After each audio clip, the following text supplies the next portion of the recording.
चीन पाठोपाठ आता राज्यामध्ये देखील HNPV व्हायरसची लागण झाली आणि त्या पार्श्वभूमीवरती राज्य सरकार हाय अलर्ट मोडवर आलेले आणि त्या पार्श्वभूमीवरती आपण मालेगावच्या शासकीय रुग्णालयामध्ये आहोत.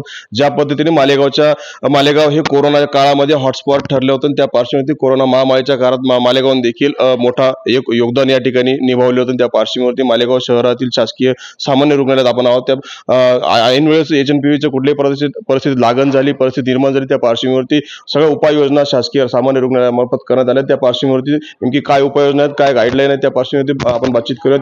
डॉक्टर योगेश पाटील यांची. सर, नेमकी HNPV नेमकी काय परिस्थिती, काय आपल्याकडे मॅनेजमेंट आहे? आपल्याकडे महाराष्ट्रामध्ये सद्यस्थितीत फक्त नागपूर जिल्ह्यामध्ये 2 रुग्ण आढळल्याचे असे समजले आहे. आपल्याकडे मालेगाव किंवा आजूबाजूच्या नाशिक जिल्ह्यामध्ये अशी कोणतीही परिस्थिती अद्याप नाही.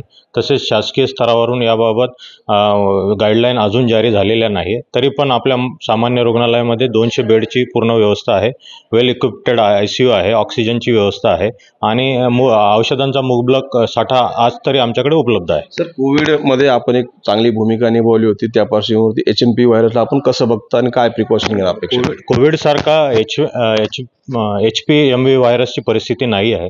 आजच्या परिस्थितीमध्ये फक्त तो लहान मुलांमध्ये सर्दी, खोकला, फ्लू सारखी लक्षणे आढळते आणि हा ट्रीटेबल आजार आहे. पूर्वी याचे पेशंट 2001 मध्ये नेदरलँड आणि युरोपियन कंट्रीमध्ये आढळले होते. भारतामध्ये याचा प्रादुर्भाव आतापर्यंत काही मोठ्या प्रमाणावर झालेला नाही.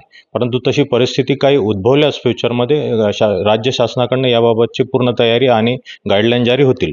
काय त्याचे लक्षणं आहेत आणि काय काळजी घेणं अपेक्षित आहे? लहान मुलांमध्ये याच्यामध्ये सर्दी होते, सर्दी, खोकला आणि ताप असतो आणि अंग विकनेस खूप वाटतो आणि डोळ्यातून पाणी येणे, नॉर्मली शरीराला खूप थकवा जाणवणे, ह्या गोष्टी याच्यामध्ये होतात.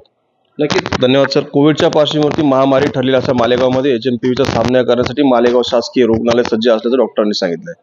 मनोहर शेवाळे, TVN मराठी, मालेगाव.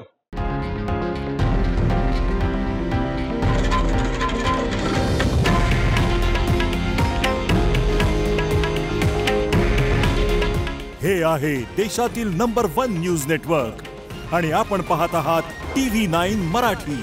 काळजी तुमची, हित महाराष्ट्राचं.